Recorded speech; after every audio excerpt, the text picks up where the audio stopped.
Kalau ada orang S1 mau S2 deh supaya saya lebih tinggi gajinya di kampus, itu namanya ikhtiar, naik. Dan ini semua orang kafir, orang beriman akan mendapatkannya, gitu kan? Hanya saja orang beriman disuruh pakai tangga naik itu, tangganya yang bagus, yang kuat, halal. Jangan tangga-tangga yang keropos. Buah yang diambil buah-buah yang masih bagus, segar. Jangan buah yang sudah busuk. Itu buah-buah yang haram. Ambil yang baik. Seperti itulah pemahamannya, gitu kan? Jadi jangan pernah takut dengan rezeki. Rezeki itu di tangan Allah SWT. Ingat, pegangi ini. Hadis Nabi SAW yang berbunyi, riwayat dengan sanad hasan ya, riwayat Al-Hakim, kata Nabi SAW, kalau seseorang itu lari dari rezekinya, lari dari rezeki, sebagaimana dia lari dari mati. Orang kan banyak lari dari mati ya. Maka rezeki itu akan mengejarnya sebagaimana mati mengejarnya. Dalam hadisnya dikatakan apa? Tidak ada seseorang akan meninggal dunia kecuali seluruh rezekinya akan dikasih.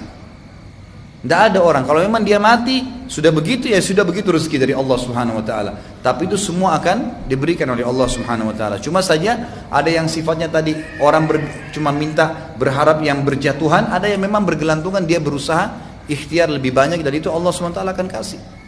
Kalau Anda ingin umroh dengan hasil riba, setahu saya tidak boleh. Innallaha thayyibun la yaqbalu illa thayyiban. Allah suci, tidak terima kecuali yang suci. Nggak bisa. Uang korupsi, uang riba, uang curi dipakai untuk umrah atau haji nggak boleh. Nggak diterima oleh Allah Subhanahu wa taala, gitu kan? Jika ingin umrah dengan Ustaz Khalid pakai nama travel apa? Saya tidak khususkan travel ya Bapak Ibu sekalian, tapi seringkali kalau ada sudah jemaah saya berkumpul sekian puluh orang, 50 orang, 60 orang, kadang-kadang sampai 100 orang, lalu mereka minta kepada saya akan buatkan program, lalu saya tunjuk travel yang saya anggap kompeten untuk menjalankan program saya. Karena saya kalau bimbing umrah tiap hari taklim, gitu kan? Kalau travel lain itu biasanya sekali di Madinah, sekali di Mekah. Kalau saya setiap ada kesempatan silakan, kamar saya terbuka, orang mau konsultasi kapan saja dia bisa tanya, gitu kan? Saya buatin program-program khusus yang memang mudah-mudahan bisa lebih melekat, yaitu target saya sebenarnya. Seperti itu. Jadi saya tidak tunjuk travel khusus karena memang saya juga sendiri belum punya travel.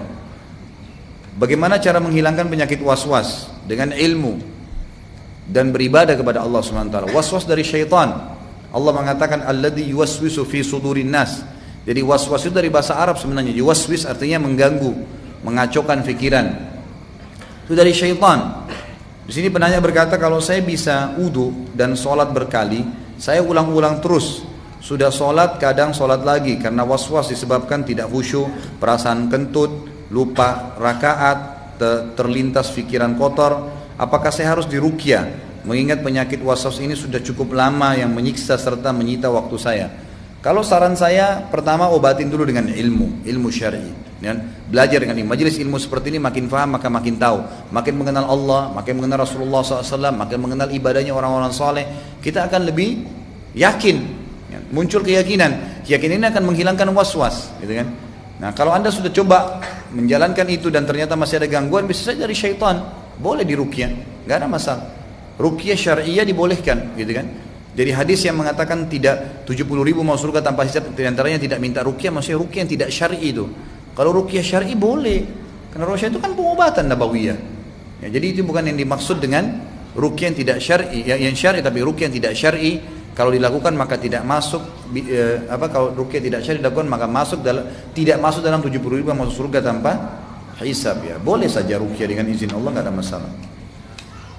Apa benar hadis yang mengatakan sahabat Rasul ketika perang mendirikan kemah mendengar seseorang di alam kubur sedang membaca surah Al-Mulk? Allahu a'lam. Saya belum pernah tahu riwayat ini. Nah, saya tidak tahu. Jika ruh ditiupkan ketika hamil 4 bulan, apakah harus diadakan pengajian di rumah dengan membaca surah Yunus dan Maryam? Tentu harus ada, tanya dulu ada perintahnya enggak, gitu kan? Nabi SAW pernah baca enggak kalau orang hamil baca surah Maryam dan surah-surah tadi, surah Yunus dan selainnya? Maka setahu saya Allah alam tidak pernah ada itu. Tidak pernah ada perintah seperti itu. Para sahabat hamil ya hamil saja.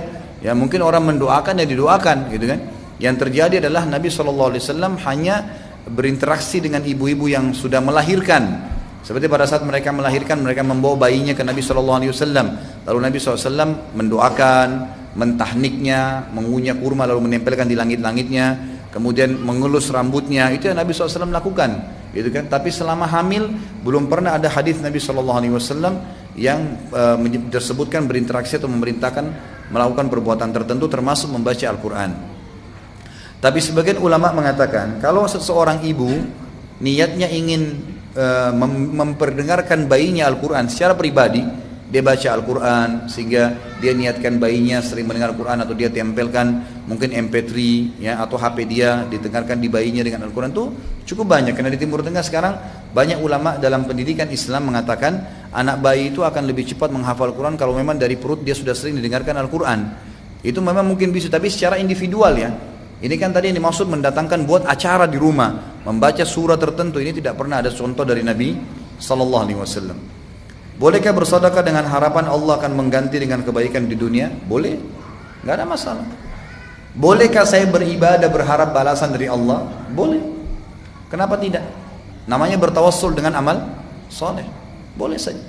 Ya, kita sudah tahu kisah 3 orang di gua kan, yang terkurung, kemudian akhirnya mereka menyebutkan masing-masing amal solehnya. Berharap keluar dari gua, boleh saja, nggak ada masalah.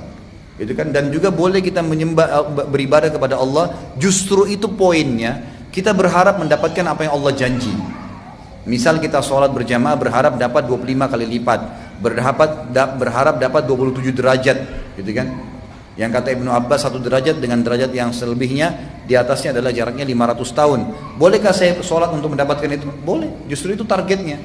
Bolehkah saya bersedekah karena niat agar Allah ganti? Boleh, karena memang begitu. Allah mengatakan dalam Al-Quran, wa ma anfaqtum min syai'in fahuwa yukhlifu. Apa yang kalian infakkan pasti Allah akan ganti, janji Allah. Boleh kita buktikan janji Allah, enggak ada masalah. Gitu kan? Salat malam berharap doa saya diterima, boleh, karena itu janji Allah Subhanahu wa taala. Jadi enggak ada masalah. Apakah itu benar pada masa pemerintahan Utsman juga banyak terjadi korupsi dan nepotisme? Ini sudah kita sebutkan tadi kan di akhir pertemuan. Semua syubhat tadi itu panjang lebar semua berhubungan dengan isu itu, dan itu tidak benar semuanya. Itu semua tidak benar ya. Saya membaca atau mendengarkan kajian sirah seperti ini, saya hanya bisa terheran-heran, ingin rasanya bisa berinfak seperti salafus saleh, tapi apa bisa? Bagaimana seorang istri menginfakkan harta? Apa harus selalu seizin suami? Dan bila kita mengorbankan baik harta tenaga untuk Islam ini, bagaimana cara menjaga keikhlasan seperti Utsman bin Affan menjaga keikhlasannya radhiyallahu anhu? Baik, jazakallah khair. Ini saya berharap ya, ikhwan dan akhwat kalau bertanya, menyebutkan nama Nabi SAW, salawat pada Nabi SAW, menyebutkan nama sahabat, bilang radhiyallahu anhu ya, atau anhum ajma'in. Ini penting. Baik, di sini dikatakan kalau Anda tanya apa bisa, saya jawab sangat bisa, gitu kan. Dan caranya mulai dulu. Oh saya Ustaz pendapatan jual kue tiap hari cuma dapat 50 ribu. Bisakah saya berinfak? Bisa kalau mau, infak saja. Coba infakkan, gitu kan. Kata para ulama, hadis Bukhari yang menjelaskan ada 2 orang di zaman Bani Israel yang pernah masing-masing punya kebun dan musim peceklik, lagi panas, nunggu hujan dari langit. Kemudian temannya yang satu lagi nunggu hujan, tiba-tiba melihat ada awan lewat, kemudian dia dengar suara. Dari awan itu ada suara mengatakan, turunkanlah hujan di kebunnya fulan. Kebun temannya dia di sebelah. Lalu kemudian dia ikutin, ternyata hujan tersebut ada di atas kebun temannya, lalu turun hujan lebat. Lalu kemudian dia pun tanya temannya, apa yang kau lakukan? Tadi saya dengar ada suara di awan mengatakan turunkan hujan di kebunnya fulan, kebunmu, dan hujan ini turun. Kata temannya apa? Ini rahasianya. Dia bilang hasil kebun ini saya bagi 3. Hasil kebun ini saya bagi 3. Jadi keuntungannya dibagi 3 sama dia. 1/3 saya infakkan langsung di jalan Allah. Ada keuntungan 100 ribu, 35 ribu, 33 ribu sudah dikeluarin jalan Allah. 1/3 saya kembalikan sebagai modal, 1/3 saya pakai untuk kebutuhan rumah tangga saya. Jadi iman dibagi semua, karena untuk keluarga pun itu adalah sedekah, adalah ibadah kepada Allah SWT. Jadi mulai saja, saya punya 20 ribu, baik infakkan berapa yang Anda mampu. Tapi mulai berinfak, kan? Mulai berinfak, mulai memberi. Dan kalau perlu target setiap hari ada yang dijadikan sebagai orang atau dicari orang yang bisa menerima infak itu. Abdullah bin Umar radhiyallahu anhu itu adalah salah satu ciri beliau. Kalau beliau tidak menemukan ada satu orang yang datang minta kepada beliau, beliau keluar mencari untuk memberi kepada orang fakir miskin. Jadi memang harus begitu. Coba mulai, dan mulailah dengan sesuatu yang baik gitu. Manakah yang didahulukan? Apakah membantu orang tua atau berinfak untuk tetangga yang kurang mampu? Tentu tergantung. Kalau orang tua kita lagi butuh, ya orang tua didahulukan.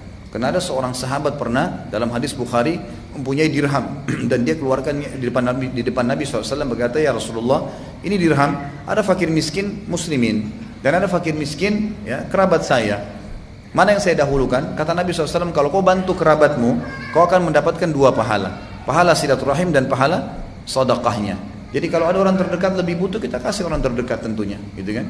Orang terdekat tentunya.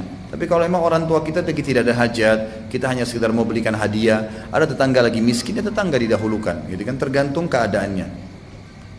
Bolehkah bersedekah untuk membangun pembangunan masjid tapi diniatkan untuk ayah yang sedang sakit? Maksudnya di atas namakan kepada ayah. Dan bagaimana cara berbakti kepada ayah yang sedang sakit? Boleh saja. Gitu kan? Bolehkah saya bersedekah untuk atas nama kerabat saya yang masih hidup atau sudah mati? Boleh. Karena itu memang dibolehkan dalam agama Islam, gitu kan? Jadi saya bersedekah untuk kerabat, untuk siapa saja, gitu kan? Seperti ada orang pernah bertanya kepada saya, Ustadz, saya pas anak saya lahir, ada yang kerabat saya mau menginfakkan memberikan dana untuk akikah anak saya. Apakah saya terima atau tidak? Saya bilang terserah, itu bebas kepada anda, boleh anda terima sebagai sedekah dari dia, gitu kan? Itu tidak ada masalah, bukan hal yang dilarang dalam agama Islam. Jadi boleh saling bantu membantu, masuk dalam umum firman Allah, A'udzubillahi minasyaitonirrajim, wa ta'awanu 'alal birri wat taqwa, saling tolong menolonglah dalam ketakwaan, gitu. Kalau cara berbakti dengan orang tua ayah yang sedang sakit, ya berusaha maksimal, jenguk, bantu, layanin, berikan obat, bawa ke rumah sakit, ya maksimal yang kita bisa lakukan, doakan, ya semua itu kita lakukan ya. Jika hidup hanya pas-pasan, bagaimana cara berinfak di jalan Allah?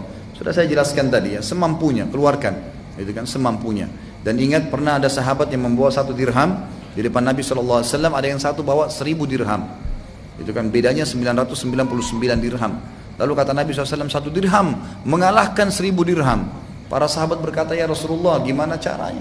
Gimana cara hitung-hitungannya tuh? Jelas-jelas 1 dirham lawan 1000. Kata Nabi SAW, yang 1 dirham ini, yang beri 1 dirham, tidak punya kecuali itu. Jadi Allah menghitung dia mengeluarkan seluruh hartanya. Sedangkan yang berinfak 1000 dirham punya sekian banyak ribu dirham. Banyak yang lain, jadi kecil bagi dia. Jadi kalau antum punya cuma 100.000 rupiah, antum infakkan 100.000 itu sangat berharga buat antum. Itu Allah nilai besar sekali. Dibandingkan ada orang yang mengeluarkan 100.000, tapi dia punya uang ratusan juta, kecil bagi dia itu. Maka Allah juga maha adil menghitung ya kadar keikhlasan seseorang. Bagaimana dengan ungkapan Islam tidak dibawa dengan kekerasan terkait dengan perintah Allah untuk jihad ekspansi? Siapa yang bilang jihad itu kekerasan? Tidak ada kekerasan di situ, gitu kan? Tawarkan Islam, itu kebenaran, ditolak bayar upeti, ditolak terjadi peperangan. Peperangan pun dengan adab-adabnya. Saya masih heran kalau ada orang mengatakan Islam itu dengan jihad berarti keras.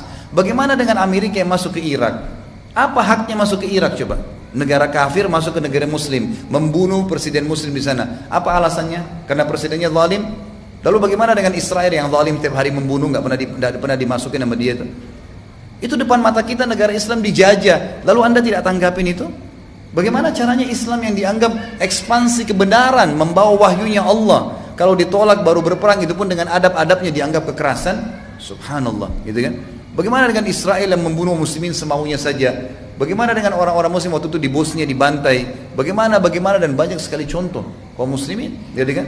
Kaum muslimin sekarang banyak diam dan pemimpinnya juga tidak mau ekspansi. Maka seakan-akan umat Islam itu nggak punya kekuatan, gampang kalau mau diganggu. Ini yang keliru. Apa yang Allah katakan dalam Al-Quran? A'udzubillahi minasyaitonirrajim. Wa'iddu lahum mastata'tum min quwwah. Perintah ini untuk Nabi SAW dan untuk seluruh pemimpin Islam. Persiapkan dari diri kalian kekuatan, gitu kan? Apa yang Allah perintahkan? Wa idullahu masatun min quwwah mumir ribatil khail, dan keterampilan menunggangi kuda. Turhibuna bihi aduwallahi wa aduwakum, agar kalian bisa melawan dan menghadapi serta menakut-nakuti musuhnya Allah dan musuh-musuh kalian. Kalau tidak kita akan dianggap remeh kan? Gitu kan? Makanya butuh keterampilan, bukan untuk ya merusak, tapi untuk kebaikan memang, untuk kebaikan. Saya sudah berikan contoh tadi, contoh luar biasa manfaatnya ekspansi Islam. Islam jadi dikenal di mana-mana. Kalau tidak ada ekspansi zaman Umar dan Utsman radhiyallahu anhuma, itu sudah sulit, Islam mungkin tidak nyebar kemana-mana, gitu kan? Jadi seperti itu. Bagaimana infak bagi wanita yang hanya ibu rumah tangga? Apakah nafkah hanya terbatas pada materi? Tentu saja tidak, infak saja. Tapi memang ada tadi pertanyaan yang belum saya jawab. Kalau ibu-ibu diberikan nafkah oleh suaminya, harta itu dari suami, kemudian misalnya tiap bulan 3 juta ya buat belanja di rumah, ya. Kemudian ibu ada lebih, lalu ibu nabung. Itu berarti masih terhitung uangnya suami walaupun dikasih. Kalau mau infak izin saja, adabnya begitu.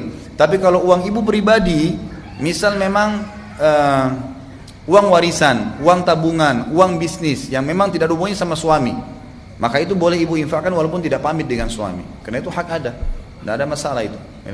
Jadi berinfaklah dan berinfak semampunya. Kalau tidak bisa dengan uang, dengan materi, bisa dengan yang lain. Tidak ada masalah. Pakaian, bukankah tadi ada riwayat sahabiat ya gitu, yang bagaimana mereka mengumpulkan ada cincin, ada kalung, ada ini, ada itu macam-macam. Ya. Ada yang pernah berinfak dengan kain-kain apa saja. Mereka berinfak. Ada yang tadi membawa makanan, kurma. Ya itu juga semua termasuk infak di jalan Allah Subhanahu Wa Taala. Infak sedekah yang ideal itu berapa persen dari kekayaan dimiliki? Ya tadi saya kasih contoh. Kalau anda mau maksimal, bisa sepertiganya. Seperti hadis tadi. Orang Bani Israel yang 2 kebunnya bersebelahan. Kalau para ulama mengatakan kalau mau infak lebih besar maka itu lebih baik, nggak ada masalah. Tapi memang Allah SWT mengatakan wala tusrifu, gitu kan? Wa kana baina dzalika qawama. Allah mengatakan dalam ayat yang lain. Jadi orang-orang yang berinfak itu tidak berlebih-lebihan. Ya, tidak berlebih-lebihan. Artinya memang dia berinfak dan dia tahu juga ada sesuatu yang dia bisa gunakan untuk kebutuhannya. Jadi Allah mengatakan dan wa kana baina dzalika qawama. Ada di antara berinfak dan di antara juga menahan diri, mereka tengah-tengah di situ, ya. Berada di tengah-tengah. Itu yang dimaksud.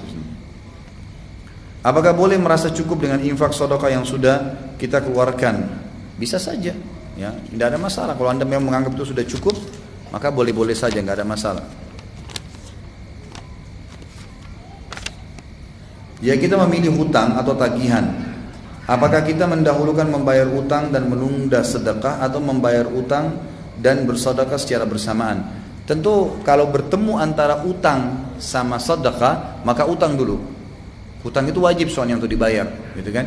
Bahkan dalam hadis sahih dikatakan matlul ghani zulm. Menunda pembayaran utang bagi orang mampu kezaliman, nggak boleh, gitu kan? Haram hukumnya. Maka antum tidak boleh menunda itu, tidak boleh menunda. Nah, tapi kalau bertemu misalnya bayar utang, ada lebihnya, memang kita bisa bersedekah, tidak ada masalah bersedekah. Karena utang itu adalah kewajiban. Jadi kalau ketemu kewajiban sementara sedekah itu hukumnya sunnah, maka harus didahulukan kewajiban. Ustaz, apakah ada zakat profesi? Bagaimana hukumnya? Kemudian untuk orang yang bekerja mengelola zakat tersebut, bagaimana hukumnya? Apakah dia termasuk amil zakat yang menerima gaji dari pekerjaan tersebut? Kalau yang saya tahu, wallahu alam, semua ulama di Timur Tengah, gitu kan, mengatakan tidak ada zakat profesi, kecuali sebagian kecil dari ulama-ulama Azhar yang mengatakan ada zakat profesi. Jadi zakat profesi ini sebenarnya keluar daripada syarat zakat yang sebenarnya. Ada haul dan ada nisab. Haul masa setahun, nisab juga kadar daripada zakat ini juga sudah saya panjang lebar jelaskan di YouTube, ada bahasan masalah zakat tuh. Jadi memang tidak ada zakat profesi, karena zakat profesi itu masuk dalam atau melanggar syarat mutlak daripada zakat.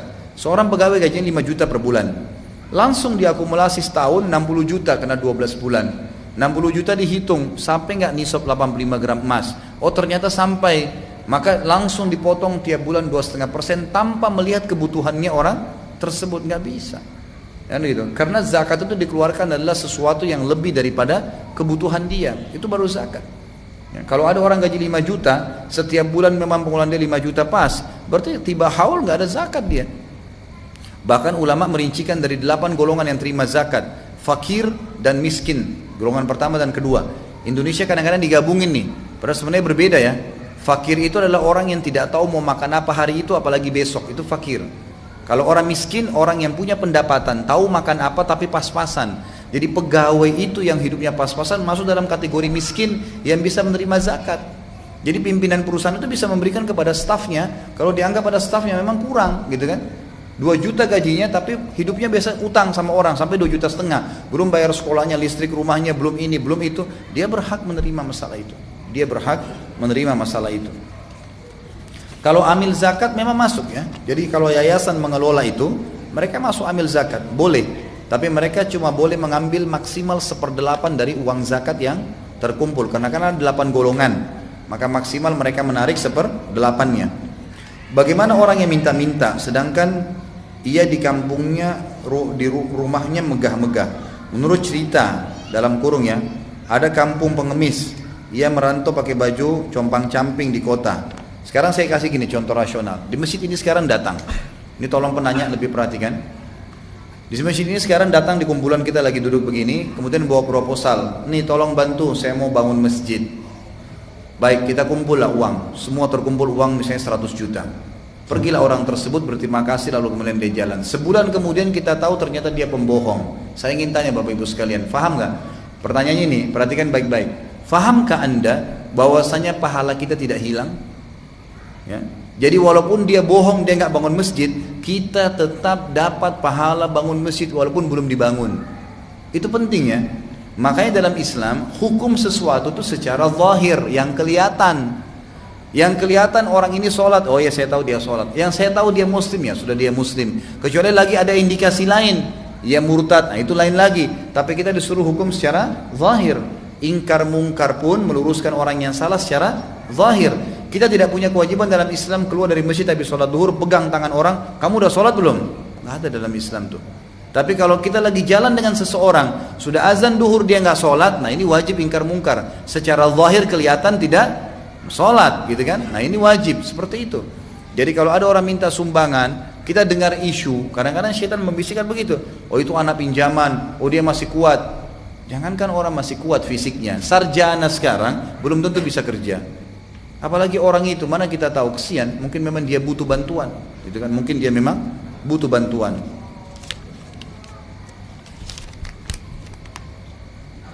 Ustaz, anak punya satu adik perempuan, satu ayah lain ibu dan yang susah diatur. Setelah ayah anak meninggal, anak tanggung jawab sama seperti ayah. Karena anak pertama. Maksudnya apa ini? Mungkin bagaimana menanggulangi ya? Ya pertama ikhtiar, Anda ikhtiar semaksimal mungkin nasihatin dia. Dan biasanya kalau orang di bawah naungan begini tahan fasilitasnya. Biasanya begitu ya. Jadi kalau anak itu nakal, maka tahan fasilitasnya sampai dia perbaikin. Itu boleh dalam pendidikan Islam seperti itu, gitu kan? Jadi adik ini ditahan, saya tidak akan berikan kamu kebutuhan kamu kalau kamu tidak mau berubah. Kamu nggak mau tutup aurat, kamu nggak mau sholat. Kalau enggak ya sudah, gitu kan? Bahkan sebagian ulama fikih mengatakan kalau ada seseorang yang fasik atau fasikah di bawah naungan seorang wali, wali itu adalah orang tuanya, kakaknya, sudah dinasihati, sudah luruskan tidak mau, boleh disuruh keluar dari rumah. Kalau dia tidak mau ya, udah jelas-jelas dia membahayakan rumah tangga itu, maka boleh tidak serumah, gitu kan? Jadi tidak usah Anda terus terkurung dengan kalimat tanggung jawab, tapi ini tidak tergesa-gesa ya.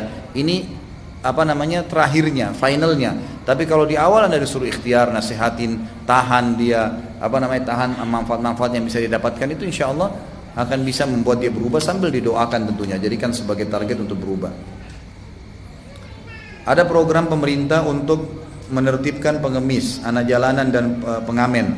Tapi suatu saat salah satu mereka datang kepada kita di perempatan persimpangan jalan, tempat makan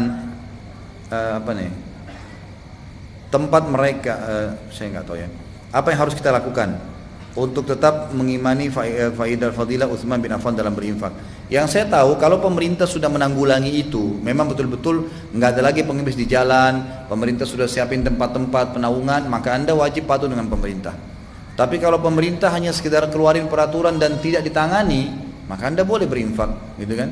Yang saya tahu masalah ini sudah sering ditanyakan dan saya lihat masih banyak perselisihan, gitu kan? Sampai hari ini memang masih didebati pemerintah kita tentang oleh beberapa LSM, kalau gitu tanganin tuh orang-orang miskin. Karena selama ini mereka menangani anak-anak jalanan, mereka memberikan bantuan, mereka adakan keterampilan, itu juga masuk dilarang oleh pemerintah. Maka mereka, saya lihat sendiri waktu itu ada cuplikan, jadi mereka pun mengatakan bagaimana kira-kira solusinya. Kalau pemerintah sudah siapin lembaga-lembaga, naungan, pemerintah, pendidikan untuk mereka, kami akan angkat tangan. Tapi selama itu tidak, mereka masih berserakan, mereka tidak sekolah, mereka nyanyi-nyanyi di jalanan, mabuk-mabuk, nanti jadi anak nakal, ya harus ditanggulangi, gitu kan? Jadi di sini sesuaikan dengan kondisi. Kalau pemerintah sudah menanganin itu, nggak ada masalah. Tapi kalau enggak, maka Anda boleh berinfak. Amalan apa yang harus dilakukan oleh orang yang sedang sakaratil maut? Talqin, la ilaha illallah, itu sunnah Nabi SAW. Jadi orang yang di sekitarnya mengingatkan dengan la ilaha illallah. Sebagaimana Nabi SAW mengatakan laqinu mautakum. Ya. Kalau dia sendiri, Allah alam, kita nggak tahu ya. Kalau orang yang sedang sakarat, itu tentu kita belum pernah alamin, kita tidak tahu, dalil pun belum ada menjelaskan itu. Tapi yang ada adalah hadis menjelaskan orang sekitarnya membantu dia mengingatkan dengan talqin la ilaha illallah. Bagaimana bertaubat dari dosa memasang susuk? Taubat kepada Allah SWT, karena itu perbuatan syirik. Kemudian meruqyah diri, ya, meruqyah diri, membaca ayat-ayat ruqyah. Tentu ini ada tema khusus ya. Di YouTube pun sudah diangkat ada tema materi saya tentang ruqyah syariah. Bisa dilihat tata caranya di situ. Jadi di ruqyah dengan membaca ayat ruqyah lalu mengusap daerah yang ada susuknya, dibuang semua. Semua yang berhubungan dengan buhulnya dibuang. Kertasnya, kainnya, apalah yang pernah dikasih oleh penyihir-penyihir itu semuanya harus dibuang, gitu kan? Semua harus dibuang, dimusnahkan. Ustaz, ada yang ingin saya tanyakan, adakah syarat-syarat wilayah yang akan dijadikan tujuan ekspansi jihad? Kalau selama ini sih tergantung daripada ijtihad pemimpin.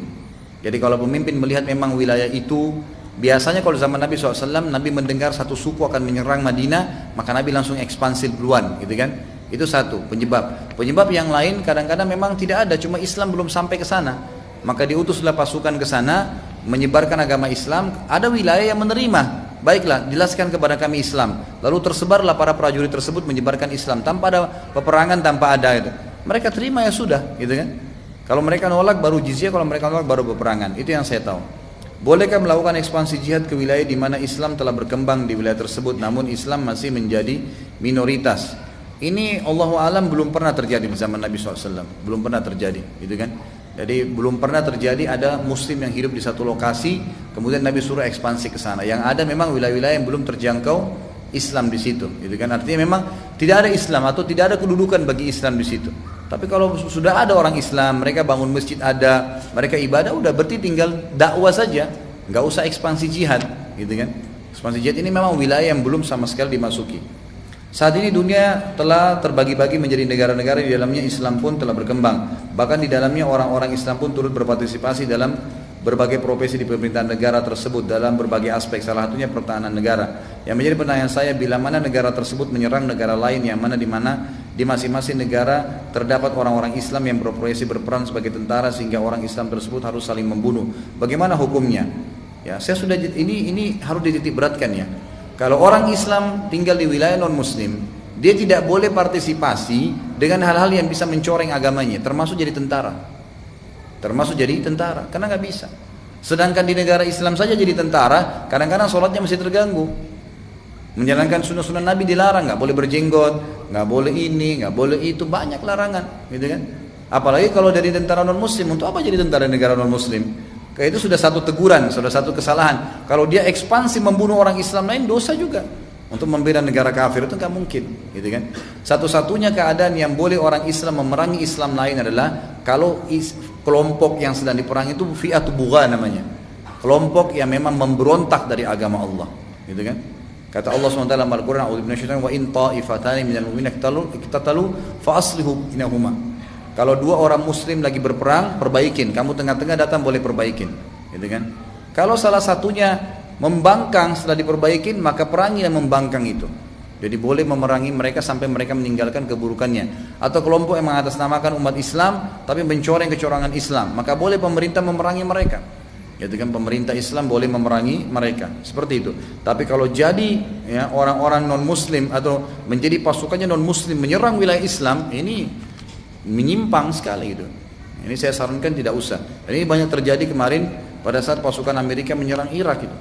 Dan itu saya juga heran kenapa ada orang Islam menjadi pasukan tentara di situ, gitu kan? Masih banyak profesi yang lain. Lalu kemudian ditanya apa saja kesesatan dari Syiah Zaidiyah. Syiah secara umum sebenarnya semuanya sudah mengatakan Quran kurang dan juga mencaci maki para sahabat. Kalau Zaidiyah secara umum mereka masih mengatakan afdaliyahnya Ali daripada sahabat-sahabat Nabi yang lain, gitu kan? Terkadang masih ada penyimpangan karena masih menganggap syubhat beberapa riwayat, menolak riwayat hadis, gitu kan? Seperti itu gambarannya. Ana mau tanya, kalau nilai pahala membaca Al-Quran yang lewat HP atau gadget, apa masih sama dengan 10 kebaikan atau pahalanya berbeda? Sama saja, nggak ada masalah. Ya, sama saja. Yang penting namanya mushaf itu sama saja. Amalan sunnah yang membaca Allahumma ajirna minan nar dibaca 7 kali itu boleh diamalkan saat setelah sholat fardu, subuh atau maghrib. Jika sholat lain bolehkah? Yang saya tahu riwayat Abu Dawud itu di setiap sholat, yang saya tahu. Ya, Allahu alam. Kalau memang ada pendapat ulama tentang masalah ini yang Anda ketahui, mungkin saya belum sampai ilmu padanya, maka itu nggak ada masalah. Anda tentu sebagai menuntut ilmu mencari yang paling benar, gitu kan? Jadi bukan berarti kalau saya sampaikan sebuah hukum berarti sudah mutlak. Karena Ustaz Khalid bilang begitu, enggak. Mungkin saya bisa salah, Allahu alam. Saya juga punya keterbatasan. Jadi kalau Anda dapatkan dalil yang lebih kuat, tinggalkan pendapat saya. Jadi kan ambil pendapat tersebut, dan itu lebih sesuai dengan ajaran agama kita. Anda mau tanya, Ana HRD di koperasi yang mengelola jasa parkir. Tapi di koperasi itu juga ada bidang simpan pinjam dengan bunga. Tapi saya bukan di bidang itu. Apakah saya masih boleh bekerja di tempat itu? Ini minimal syubhat yang harus Anda tinggalkan. Jadi lebih aman Anda tinggalkan, karena kata Nabi SAW, Innal halala bayyin wa inna harama bayyin. Halal sudah jelas, haram sudah jelas. Wa bainahuma umurun musytabihat. Di antara ada hal-hal yang samar-samar. Wa man waqa'a fi syubhati faqad waqa'a fil haram. Yang jerumuskan dirinya pada yang syubhat, maka dia telah haram. Saya kemarin sempat diundang di luar Indonesia. 2 pekan yang lalu saya datang, 4 hari yang lalu saya datang, 2 pekan saya di sana.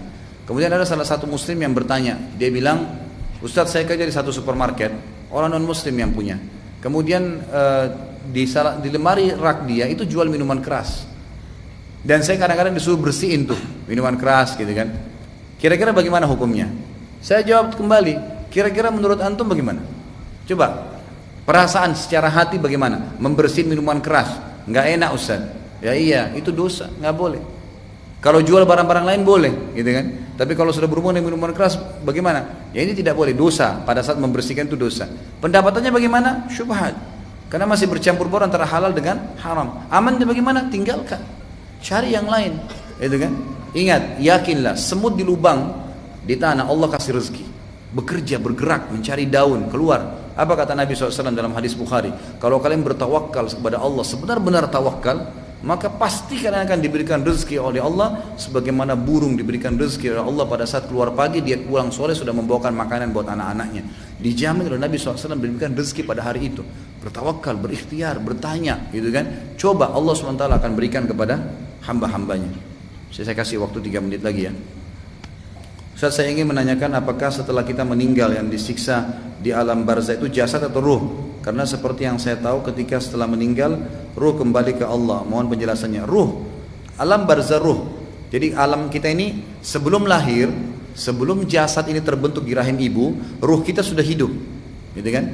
Kemudian ini cuma alam ruh saja. Kemudian pada saat sudah hidup di dunia, mulai 4 bulan di rahim ibu sampai kita meninggal, ini bergabung antara ruh sama jasad. Kemudian ada alam yang ketiga, alam barzah. Ini kembali ruh saja. Jasad akan dimakan oleh tanah. Sabda Nabi SAW, semua jasad kalian akan dimakan oleh tanah kecuali tulang ekor kalian. Yang hidup di alam barzah adalah ruh, yang darinya nanti Allah akan bangkitkan kalian pada hari kiamat. Kemudian ada kehidupan akhirat, bergabung lagi kayak sekarang nih, jasad sama ruh. Tapi jasadnya sudah jasad baru, bukan jasad yang sekarang. Jasad sekarang ini cuma dipinjamin sama Allah di dunia, makanya akan hancur dengan tanah. Jasad nanti berbeda. Hadis Bukhari berbunyi, Allah Subhanahu wa taala akan menurunkan hujan yang akan membasahi bumi ini dan akan menyentuh tulang-tulang ekor manusia yang tersisa, lalu membuat kalian tumbuh seperti tumbuhnya tanaman, gitu kan? Kemudian Allah SWT menciptakan laki-laki seperti ayahnya Adam, 60 siku ke langit. Jadi semua laki-laki 27,5 meter nantinya. Semua perempuan akan kembali kepada poster ibunya Hawa, itu 40 siku ke langit, kurang lebih 17,5 meter, gitu kan? Ini memang poster kita pada hari kiamat, dan itu nanti jasad yang hidupnya abadi di surga atau di neraka, Allahu alam. Jadi bapak ibu yang pendek nggak usah khawatir. Baik, mungkin sampai sini dulu insyaallah. Mudah-mudahan Allah berkahi majelis kita, dan mudah-mudahan Allah Subhanahu wa taala memberikan hidayah bagi yang belum mendapatkan hidayah, juga memudahkan bagi orang yang sudah dapat hidayah dan ilmu untuk mengamalkannya, serta Allah mengampuni dan mengganti semua dosa-dosa kita di pertemuan ini dengan pahala. Dan saya meminta kepada Zat yang Maha Perkasa lagi Maha Bijaksana serta Maha Pengasih lagi Maha Penyayang untuk menyatukan kita di surga Firdausnya sebagaimana Allah satukan kita di masjid yang mulia ini. Kalau ada benar dari Allah, kalau ada salah dari saya mohon dimaafkan. Saya mengajak lagi teman-teman untuk mengikuti ceramah. Jadi ceramah seperti ini jangan cuma sekali didengar, nanti akan ada di-upload di YouTube insyaallah dan di web saya di www.khalidbasalama.com. Coba didengar berulang kali, karena kadang-kadang informasi ada yang luput. Makin sering didengar maka makin berbekas ilmu itu, dan tentu manfaatnya juga bagi saya, makin banyak pahala yang akan didapatkan. Lalu kemudian amalkan, sampaikan kepada orang lain. Di YouTube bisa di-download gratis, kemudian bisa disebarkan. Tapi memang yang tidak kami izinkan adalah kalau diperjualbelikan. Kalau seandainya dibagi cuma-cuma maka silahkan saja, maka itu sangat terbuka buat teman-teman sekalian. Kalau benar dari Allah, kalau salah dari saya mohon dimaafkan. Subhanakallahumma bihamdika asyhadu an la ilaha illa anta astaghfiruka wa atubu ilaik. Wassalamualaikum warahmatullahi wabarakatuh.